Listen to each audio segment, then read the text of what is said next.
नमस्कार दोस्तों। Law of one, सत्र पहला, जनवरी 15, 1981। दोस्तों, पहले इस सत्र में आगे बढ़ने से हम आपको यह बताना चाहते हैं कि इस किताब में दी गई जितनी भी सूचनाएं हैं, या तो आप उन्हें मान सकते हैं, या नज़रअंदाज कर सकते हैं, या सिरे से बिल्कुल खारिज कर सकते हैं, क्योंकि यह आपकी फ्री विल यानी आपकी आज़ादी के कानून के अंदर आता है, जो कि उस अनंत रचयिता के द्वारा आपको दी गई है। तो अब हम आगे बढ़ते हैं।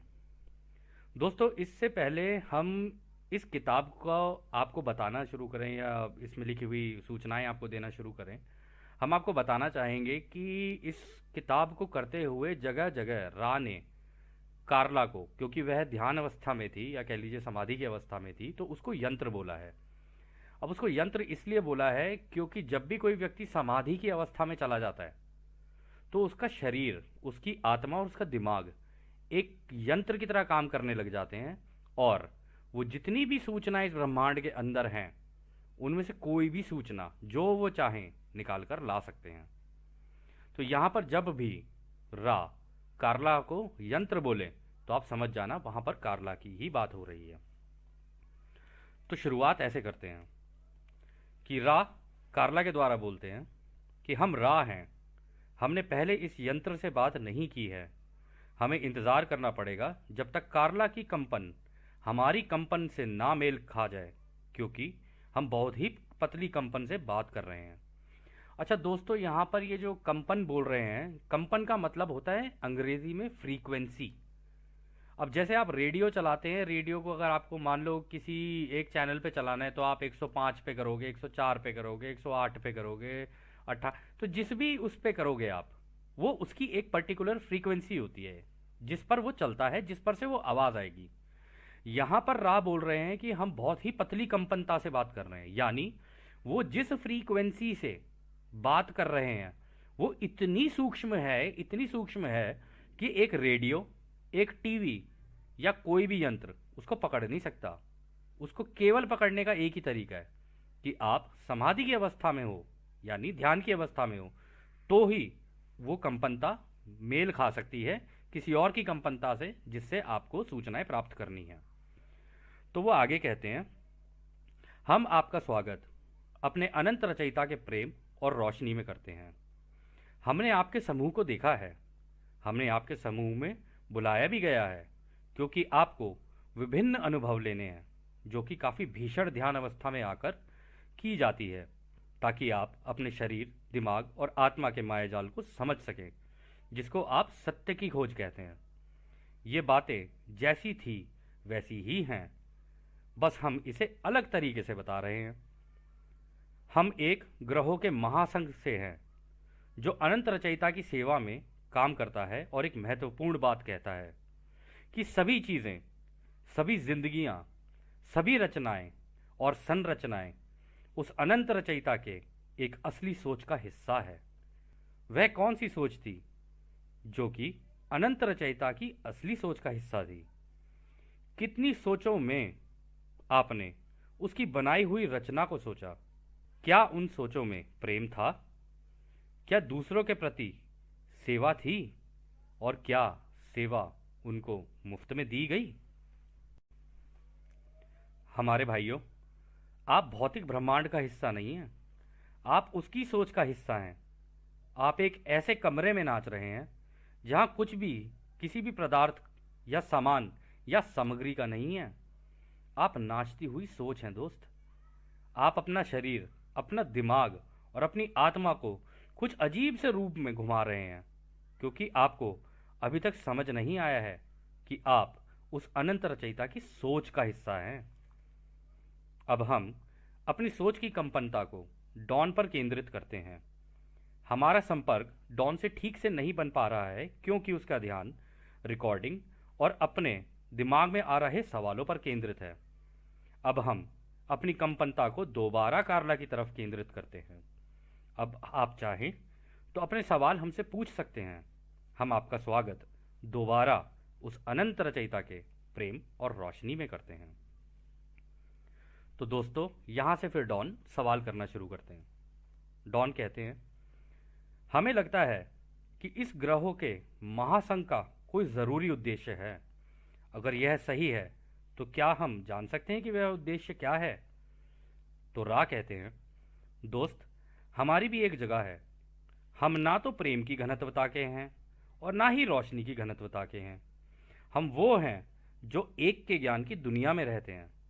हमारे यहाँ सभी विभाजन खत्म हो चुके हैं, सारी मुश्किलें आसान हो चुकी हैं, सारे विरोधाभासों का ज्ञान या उपाय है। हम सब एक हैं, यही हमारी प्रकृति है और यही हमारा उद्देश्य है। दोस्तों, यहां पर इन्होंने एक शब्द का इस्तेमाल किया, घनत्वता। घनत्वता किसको कहते हैं? घनत्वता कहते हैं कि जैसे आप अपने शरीर को छुएं तो वो कितना ठोस है, इससे उसकी घनत्वता का पता चलता है। और घनत्वता सोच की भी होती है कि आपकी सोच किस प्रकार की है। यदि आप टेबल देखें, कुर्सी देखें, कुछ भी देखें, दीवार देखें, जमीन देखें, कुछ भी देखें, हर चीज की घनत्वता अलग अलग है। और ये जो घनत्वता है, इसके पीछे का जो कारण है वो रा अभी हमें आगे बताएंगे। तो रा जिस घनत्वता में है वहां पर हमारे जैसे शरीर नहीं है।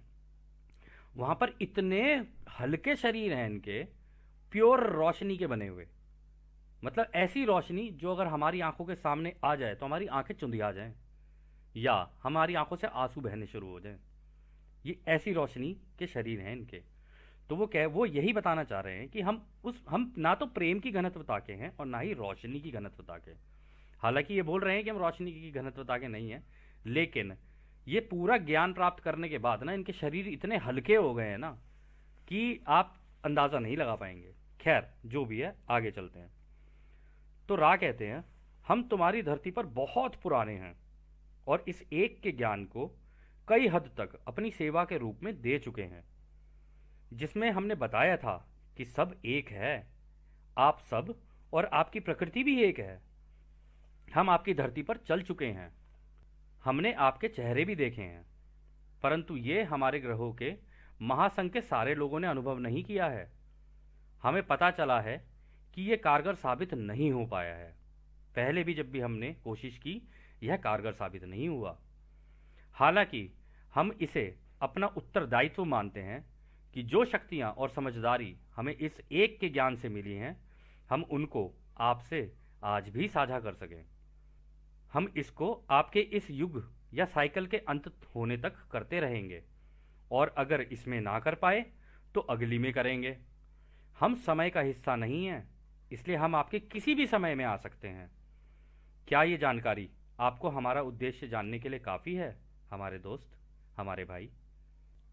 तो डॉन कहते हैं, जी हाँ, धन्यवाद। फिर अगला सवाल डॉन करते हैं, हमने ये रा नाम मिस्र की सभ्यता में सुना है, क्या आप उस रा से कोई संबंध रखते हैं? तो रा कहते हैं, हाँ मेरे भाई, वो रा हम ही हैं। तो डॉन कहते हैं, क्या आप बता सकते हैं कि मिस्र की सभ्यता में आपकी क्या भूमिका थी? तो रा कहते हैं, ये जो शब्द रा है, ये हमारी ही पहचान है। हम एक ऐसा समूह है जो दिमाग में ही एक दूसरे से बात कर सकते हैं, जिसको तुम टेलीपैथी बोलते हो। दोस्तों, टेलीपैथी एक ऐसा तरीका है जिसमें आपको मुंह से बोलने की कोई जरूरत नहीं है। आप दिमाग से दिमाग में बात कर सकते हो, मस्तिष्क से मस्तिष्क में। आपको किसी भी माध्यम की जरूरत नहीं है बीच में बात करने के लिए।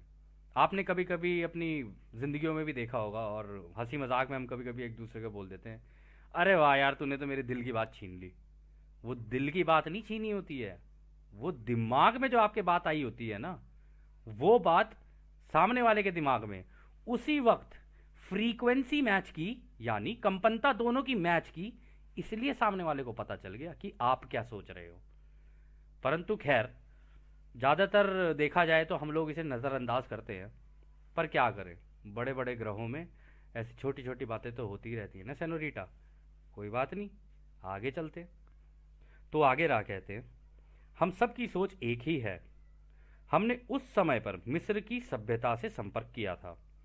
हमारी ही घनत्वता के दूसरे भाइयों ने तुम्हारे दक्षिणी अमेरिका के लोगों को भी संपर्क किया था, जिसको तुम अटलांटिस या खो गई या डूब गई सभ्यता भी बोलते हो। हमारा उद्देश्य वहां पर भी एक का ज्ञान देना ही था। दोस्तों, आपको शायद ये ना पता हो, लेकिन काफी समय पहले, अब ये कितना पुराना था कितना नहीं था, ये ये जो सूचना है ये आगे आगे आपको मिलती जाएगी। तो पहले के ज़माने में एक सभ्यता हुआ करती थी जिसको बोलते थे अटलांटिस की सभ्यता। अगर आप इसको कभी चेक करेंगे तो इस सभ्यता के साथ कुछ ऐसा हुआ था कि रातों रात पूरी की पूरी सभ्यता ही मर गई थी, गायब, डूब ही गई पूरी नदी उसके अंदर, समुद्र के नीचे। अब उसका कारण क्या था, क्या हुआ उस समय पर, ये सारी जानकारियां आपको इसी किताब में प्राप्त होंगी। अगर आप बने रहे अंत तक तो आप देखेंगे कि कितना बड़ा ज्ञान का भंडार खुला है आपके सामने। खैर, आगे चलते हैं। तो रा कहते हैं, हम एक ऐसे व्यक्ति से मिले थे जिसने इस एक के ज्ञान को सुना और समझा भी, और ऐसे पद पर था कि उसने इस एक के ज्ञान को दूसरों को जागरूक भी किया। हालांकि उस जगह के और उस समय के धर्म रक्षकों ने और अन्य लोगों ने फटाफट हमारा संदेश खराब कर दिया। उसमें से हमारा प्रेम और उस अनंत रचयिता का प्रेम और हमारी सहानुभूति ही निकाल दी, जिससे कि पूरे ब्रह्मांड और प्रकृति की रचना हुई है। ये प्रेम ही रचना है, इसलिए इससे कोई भी बाहर नहीं है। जब हमें लगा कि अब कोई भी नहीं है जो इस एक के ज्ञान में रुचि रखता हो, तो हमने अपने आप को इस छल कपट वाली जगह से हटा लिया, क्योंकि हम उस रचयिता का काम करने आए थे और कोशिश की थी कि आपको उसके करीब ला सके। और जैसे ही हम हटे, दोबारा तुम्हारी दुनिया को छल कपट, झूठ, सही गलत और अन्य भ्रमित करने वाली बातों ने घेर लिया। हमारे भाई, क्या ये जानकारी काफ़ी है या हम इस पर और कुछ कहें? तो डॉन कहते हैं, नहीं भाई, धन्यवाद। तो डॉन अगला सवाल करते हैं, परंतु वह सवाल रिकॉर्ड नहीं हो पाया था, तो इस किताब में पता नहीं चल पाया कि असलियत में वो सवाल है क्या। तो डॉन उसको लिख भी नहीं पाए, ना तो लिख पाए ना ही उसे रिकॉर्ड कर पाए, परंतु जवाब है। अब सवाल क्या हो सकता है ये आपके ऊपर छोड़ते हैं हम, आप भी सोच सकते हैं।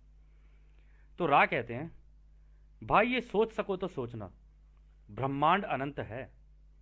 ये सत्य है या असत्य है वह जानकारी का विषय है, परंतु हम आपको आश्वासन देते हैं कि आपका, आपके अनुभवों का और आपकी समझ का कोई अंत नहीं है। इसी को आप सत्य की खोज कहते हो। जो अनंत है उसको कभी भी काफी नहीं कहा जा सकता, क्योंकि किसी भी चीज का काफी होना एक अंत दर्शाता है। अनंत को समझने के लिए उसका एक होना समझना जरूरी है, अन्यथा अनंत होने का तो कोई मतलब ही नहीं है। अनंत रचयिता में केवल एकता ही है हमारे भाई। तुमने इसके साधारण उदाहरण देखे हैं। यदि तुम सूर्य की रोशनी को संक्षेत्र, शीशा या प्रिज्म, जैसे कि दोस्तों आपने कभी स्कूल के अंदर भी देखा होगा, प्रिज्म होता था, उसमें से हम रोशनी निकालते थे, उसमें से रोशनी 7 रंगों में बट जाती थी। और इसको आप इंद्रधनुष में भी देखते होगे, जब इंद्रधनुष निकलता है तो 7 रंगों में निकलता है वो। तो यहाँ पर उसी की बात हो रही है। तो वो कहते हैं, यदि तुम सूर्य की रोशनी को संक्षेत्र, शीशा या प्रिज्म से निकालोगे तो वो 7 रंगों में बट जाती है, परंतु रोशनी तो एक ही है ना। ये सबसे साधारण उदाहरण है एकता का। यहां पर रा दोबारा वही बात बोलेंगे जो इस किताब की भूमिका में कहा था। रा कहते हैं, हमारे भाइयों, हमारे दोस्तों, वास्तविकता में कुछ भी सही या गलत नहीं है, कोई भी विभाजन नहीं है। ये सब कुछ जो विभाजन तुम्हें दिख रहा है वो इसलिए है कि तुम्हारा शरीर, दिमाग और आत्मा नाच रहे हैं, मजे कर रहे हैं और अनुभव ले रहे हैं। यह सब कुछ एक समय पर आकर एक ही जगह और समय में घुल मिल जाएगा। ये विभाजन बिल्कुल भी जरूरी नहीं है। ये तो तुम सबका खुद का चुना हुआ है, एक बहाना है उस रचयिता की उस एक सोच को जानने के लिए जिसने इन सब को बांध रखा है। तुम एक जैसी बातें नहीं करते हो, तुम एक जैसे लोग और चीजें भी नहीं हो। तुम ये सब चीजें हो हमारे भाई। तुम सब जिंदगियां हो, हर भावना हो, हर घटना हो, हर परिस्थिति हो। तुम एक या एकता हो, तुम अनंत हो, तुम प्यार रोशनी और रोशनी प्यार हो। तुम हो हमारे भाई, तुम। यही है एक का ज्ञान। तो डॉन कहते हैं, रा भाई, दिल से धन्यवाद। अगला सवाल डॉन करते हैं, अब क्या हमें बता सकते हैं कि हमारी धरती पर क्या बदलाव होने वाले हैं? रा कहते हैं, ये जो बदलाव आने वाले हैं इसका हमारे लिए कोई महत्व नहीं है। हमें इसकी चिंता ही नहीं है कि स्थितियां कैसी होंगी कटाई के वक्त। अच्छा दोस्तों, आप ये सोच रहे होगे कटाई के वक्त, अरे किसकी कटाई हो रही है? कुछ समझ नहीं आ रही कहानी। दोस्तों, कटाई का मतलब अंग्रेजी में से हार्वेस्ट बोलते हैं। जब भी किसी युग की अंत होती है, जब भी कोई युग अंत होते जाता है, तो एक हार्वेस्ट होती है, जो कि हार्वेस्ट मतलब कटाई होती है। जिन जिन लोगों को सतयुग में जाना होता है वो लोग सतयुग में निकलते हैं, और जो जो सतयुग में जाने लायक नहीं होते उनके साथ कुछ और घटनाएं घटती हैं। अब आप वो सारी जानकारियां इस किताब में प्राप्त कर पाओगे कि सतयुग, सुनते तो हम सारे आए हैं, हर धर्म में इसकी बात हुई है कि एक युग परिवर्तन होता है। अच्छा, इसमें ऐसा होता है, इसमें वैसा होता है, कहानियां हम सब ने सुनी है। लेकिन ज्ञान किसी को नहीं है कि उसके अंदर जाना कैसे होता है, तरीका क्या है। तो यह किताब आपकी पूरी मदद करेगी कि उसमें जाना कैसे है। सतयुग बोल देने से सतयुग नहीं मिल जाता है, सतयुग मान लेने से सतयुग नहीं मिल जाता है। सतयुग में जाने के लिए कर्म भी करना पड़ता है वैसा। और इस किताब में दिए गए तरीके वो हैं जिससे कोई भी सतयुग में जा सकता है। यह उसकी खुद की इच्छा पर आधारित है। तो अगला सवाल डॉन कहते हैं, क्या कुछ ऐसा किया जा सकता है कि इस धरती के लोगों की सोच को बढ़ाया जा सके इस एक के ज्ञान से, या हम ये अपने ही स्तर पर सोच रहे हैं? पुरा कहते हैं, हमारे भाई, पहले तो हम तुम्हें यह बता दें कि तुम में और दूसरों के बीच का विभाजन हमें नहीं दिखता है। हम ये नहीं मानते हैं कि कोई विभाजन मौजूद भी है। सीखना और सिखाना एक ही बात है। जो तुमने सीखा और दूसरों को नहीं सिखाया तो तुमने अपने लिए और दूसरों के लिए कोई मदद नहीं की।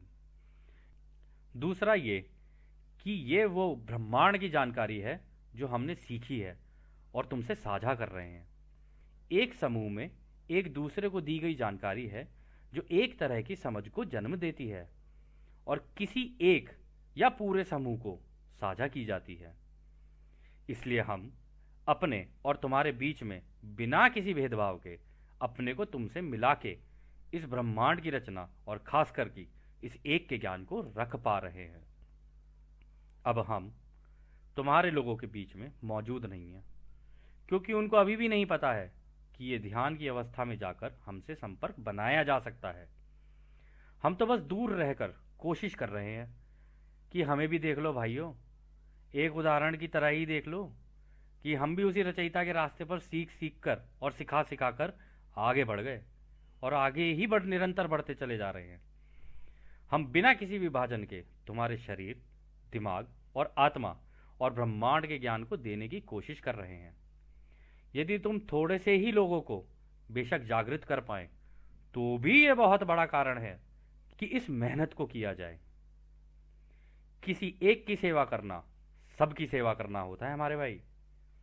इसलिए हम दोबारा दोहराते हैं, पूरे ब्रह्मांड में केवल एक ही काम सबसे कीमती है, सीखना और सिखाना, सिखाना और सीखना।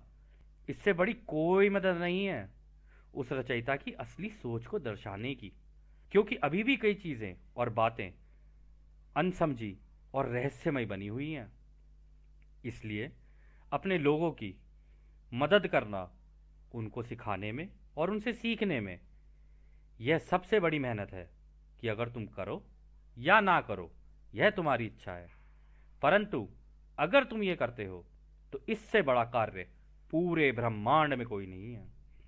इससे ज्यादा हम दूसरों की सेवा की इच्छा को नहीं बता सकते कि इसका महत्व कितना है। यह सबसे महत्वपूर्ण कार्य है पूरे ब्रह्मांड का। तो डॉन कहते हैं, धन्यवाद रा भाई। अगला सवाल डॉन करते हैं, क्या आप भविष्य में भी बातें करने के लिए उपस्थित रहेंगे? तो रा कहते हैं, हमारा कार्ला से अच्छा संपर्क बना हुआ है, क्योंकि इसको अभी भी कुछ समाधि के अनुभव हुए हैं। वो हमारी जानकारियों को आगे भी तुम्हें बताएगी। हालांकि हम तुम्हें कहेंगे कि इसका ध्यान रखना ताकि ये संपर्क बना रहे। क्या तुम जानते हो कि ये कैसे करना है? डॉन कहता है, नहीं, क्या आप बता सकते हैं? रा कहता है, जब यह समाधि अवस्था में हो तो धीरे से इसका नाम दोहराते रहना जब तक कि ये कुछ बोल ना पड़े। इसके बाद इसकी गर्दन के पीछे वाले हिस्से पर अपना हाथ प्यार से रखना ताकि इसमें ऊर्जा का संचार हो। और अंत में एक कटोरे में पानी डालकर उसमें अपने प्रेम की भावना को सोचकर कि जैसे कि वो इस पानी में जा रही हो, उसको पिला देना। इससे उसके अंदर प्रेम की कंपनता और संवेदनशीलता बढ़ जाएगी। कार्ला अभी काफी थक चुकी है, हालांकि इसका दिल ऐसा है कि वह इस कार्य के लिए किसी भी हद तक जा सकती है।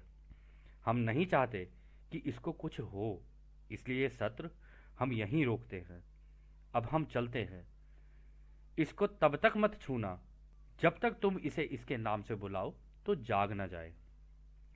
अब हम चलते हैं हमारे भाइयों। हम तुमको उस अनंत रचयिता के आनंद और शांति में छोड़कर चलते हैं। आगे चलो, निरंतर चलो उस अनंत रचयिता के शक्ति, प्रेम और शांति में। आदने हमारे भाइयों, आदने। दोस्तों, जब भी ये सत्र अंत होते हैं ना, तो रा बाय बाय जैसे हम करते हैं ना, उसको बोलने के लिए बोलते हैं आदने। सुंदर शब्द है। हो सकता है किसी दिन हम भी एक दूसरे को आदने कर रहे हो। खैर, यह सत्र यहीं समाप्त होता है। आपका बहुत बहुत धन्यवाद।